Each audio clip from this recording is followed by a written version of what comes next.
Walking Dead Season 2, Episode 4 Thoughts. This episode is called Cherokee Rose. Another episode I love. Spoilers for every episode leading up to and including this one. The episode is rated TV-14. Somehow.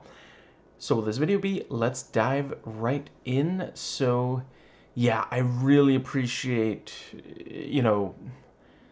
seeing that it really does get to Shane to do stuff like, I suppose we don't really know if it's the first time he's done something quite like killing Otis. He does say, he's still struggling with recovering emotionally from shooting someone,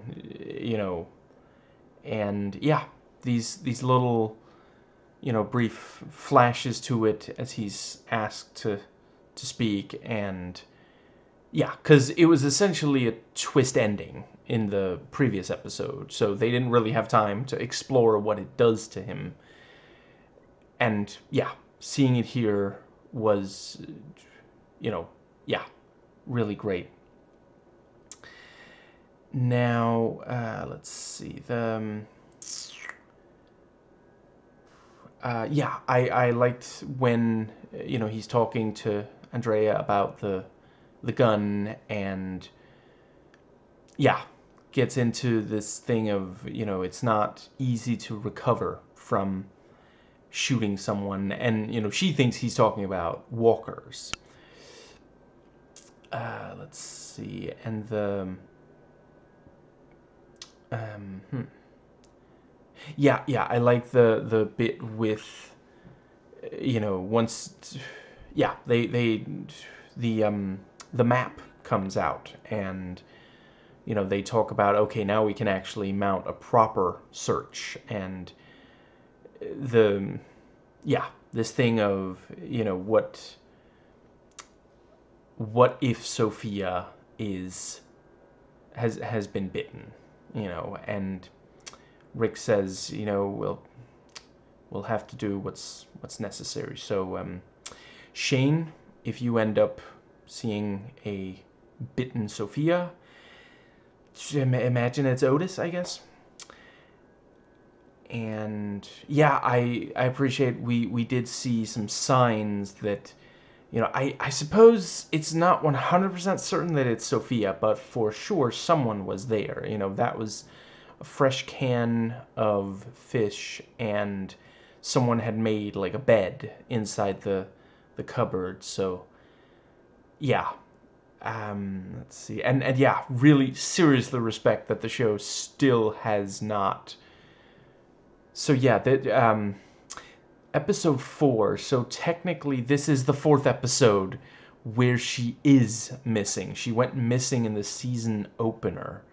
Like, they're really not scared to go there and really get a lot of tension out of, yeah, this genuinely upsetting situation of a missing,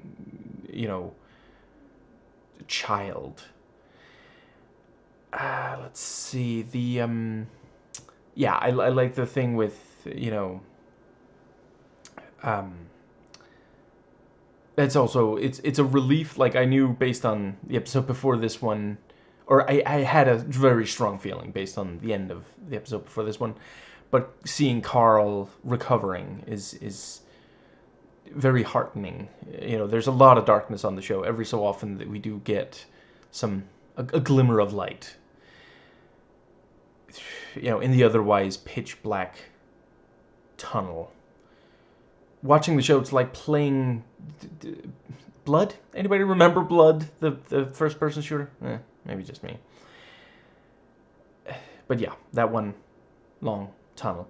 Anyway, yeah, yeah, generally good conversation between them, and sweet with the hat and the thing of, he's trying to tell Carl, Sophia, I lied about, and we have the thing about, will you find Sophia? Definitely. Will she still be alive? And yeah, just, genuinely really appreciated. I've said it before, I really love when in media, when two people who do love each other, whether romantically or otherwise, actually say the words. I really think we're past this whole ridiculous thing of, oh, stoic badass never says the word love, So, yeah, when Carl and let's see, I think Carl says to Rick first, I love you, Dad, and then Rick is like, I love you too, son. Do you have a lozenge? And yeah,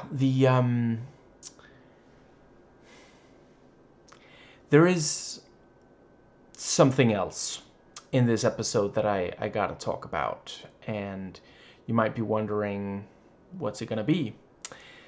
Well,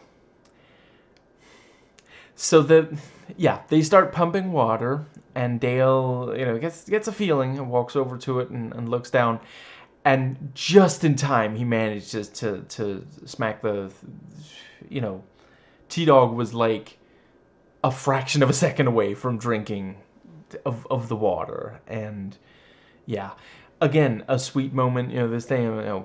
What are you talking about? I couldn't get a word out of you yesterday. Just, he's so sweet. Yeah. Everybody deserves a Dale in their lives. And yeah, they remove the wooden part of it and look down there, and we see the nastiest, most disgusting frickin' thing we've seen on the show so far. So, like, this just bloated, nasty, and the face and the just... I felt like I was gonna be sick to my stomach, and I love it. I love gross, nasty crap like that. Just...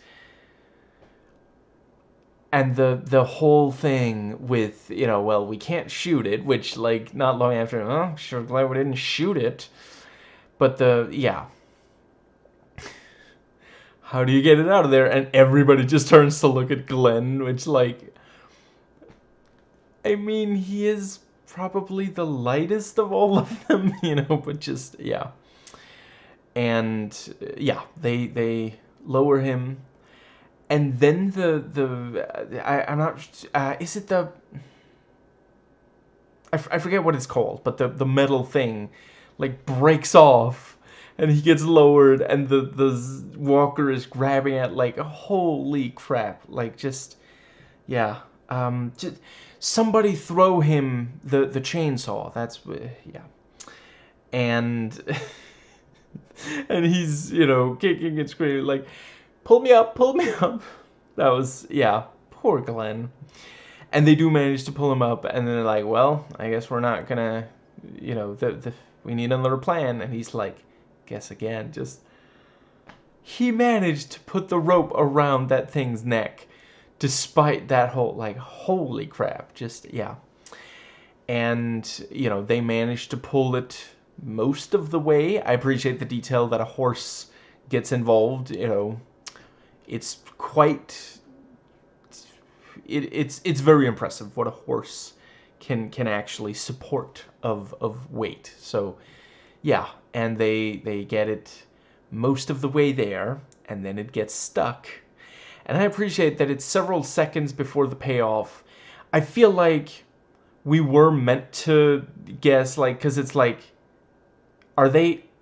They are, like, you realize it's gonna split in half, isn't it? Like, because it's stuck and they're still pulling. It's one of those things, like, I get why no one wants to, and if anyone lets go of the rope, it's gonna go back down. But this is a situation where you need to actually, get something in under it and like, so like a crowbar or something, and yeah, if it's stuck, pulling it is not going to help. This is... this is zombie well removal from the school of... Dad is really, really tired of having to,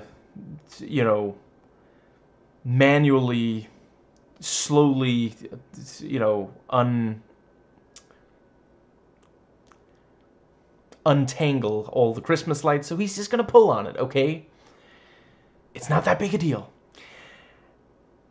And the gore of the thing splitting in half and all the guts spilling out, just fantastic. And according to trivia, they spent some time on that, and it was time well spent. Yeah, just so good. And we even get the shot of the bottom half spilling back into the well. So just, yeah, I think at this point that well, you know, drinking from that well is like trusting the word of Donald Trump. Like, yeah, it's gonna leave a bad taste in your mouth. You're probably gonna get sick, and it's a step on the path to becoming just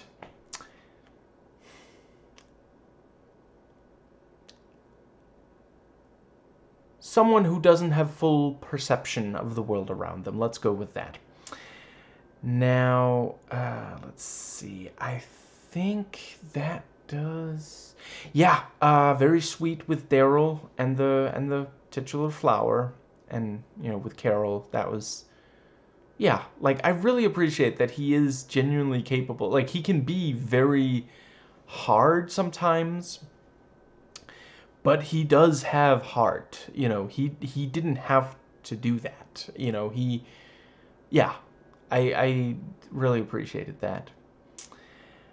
And let's see, there's not much more that I really had to say. Right, I appreciate the show really twisting the knife that Shane has to try to say a few words, and yeah, like his story does sound fairly plausible. I'm sure it's, you know, what he wishes would have happened. You know, meanwhile, Otis's ghost is standing off to the side like, oh, you son of a. And let's see, we have the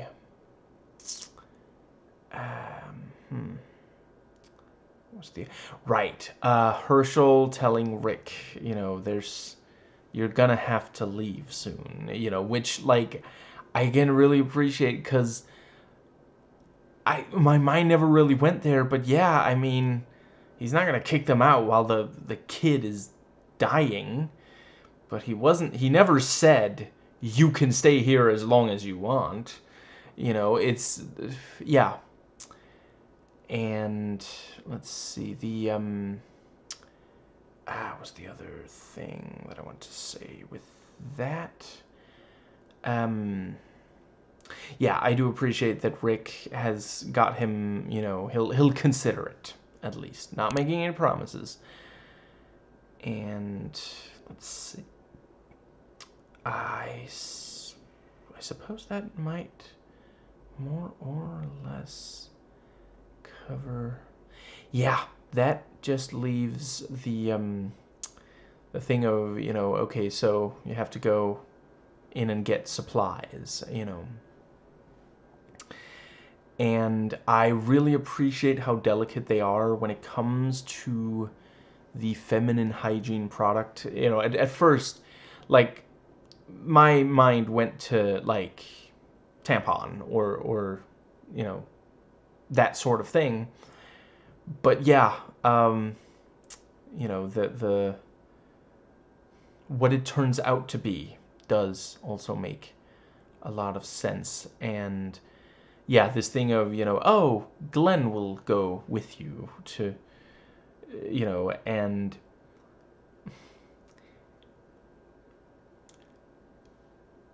he is adorkable. He is just like when they're, you know, riding in, and he's like, you know, normally I go solo. Like he's trying to make an impression of like just yeah, really just very, very sweet. And you know the yeah thing of, you know, okay, so you'll go to the pharmacy together. She'll get you a horse. I just want there to be an outtake where he goes, "Oh, I actually just ate." And let's see, yeah, the thing of, he says, "Oh, I'll just get something as see," and he finds what Laurie wrote that he, and I do appreciate the discretion. She doesn't want, you know, anybody else to know. She trusts him with this, but yeah, so he manages to hide, and he just grabs some random object that's nearby to make it seem like he was doing something, and it turns out to be condoms. And I'm not always the biggest fan of scenes like that, this thing of like a guy and a girl talking about sex and this kind of awkwardness. This was really well written and well acted. Condoms, you got a girlfriend I don't know about? No. You must be very confident then. No, well, what's wrong with me? I would not have sex with. I don't know what to say here. Just yeah. Gubernatorial. I don't know. And yeah, she says, I'll have sex with you, and points out, you're not the only one who's lonely. And I do appreciate, she says, not like I have a lot of options. There's 1,000-yard stare Shane, and yeah, Rick is with Laurie. I can think of reasons why she might not go for Daryl, but I don't want to be rude. Dale is perhaps a little too old for her taste. T-Dog is probably grieving. So yeah, the and it's again one of those things I really appreciate. I forget if I've said already, but so far the sex scenes on the show have been very tastefully done. It's not this like male gazy crap of like, check her out, leering, camera, but it's also not like, it's subtle enough that it doesn't feel exploitative, but it's not so subtle that anyone's wondering, did they actually, no, clearly sex was had here. And yeah, I continue to appreciate the show acknowledging women feel sexual desire as well. And let's see, and she does end up saying that it was a one-time thing, which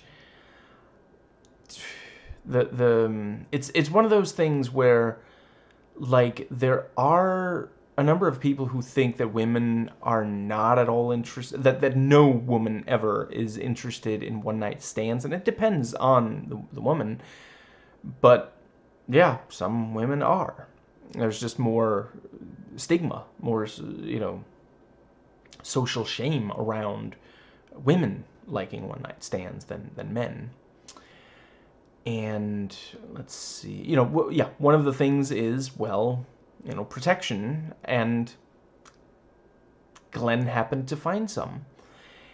And let's see, then there was the thing of, right, her just coming out and saying, let's have sex. It's this thing of, I know some people who've spent a lot of time on farms, and yeah, like, a lot of them do end up just kind of coming right out and saying the thing that us city folk dance around for no good reason. Like, I really respect it. I can sometimes be very plain-spoken as well. My father is one of the people I know who, he spent years living on a farm, and he is also comes right out and says things, so. And yeah, The episode closes on the reveal that, of exactly what product it was. And yeah, Lori,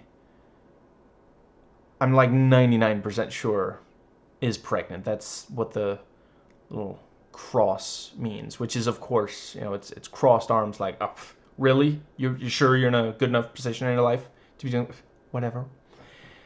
And yeah, this does, of course, raise the question,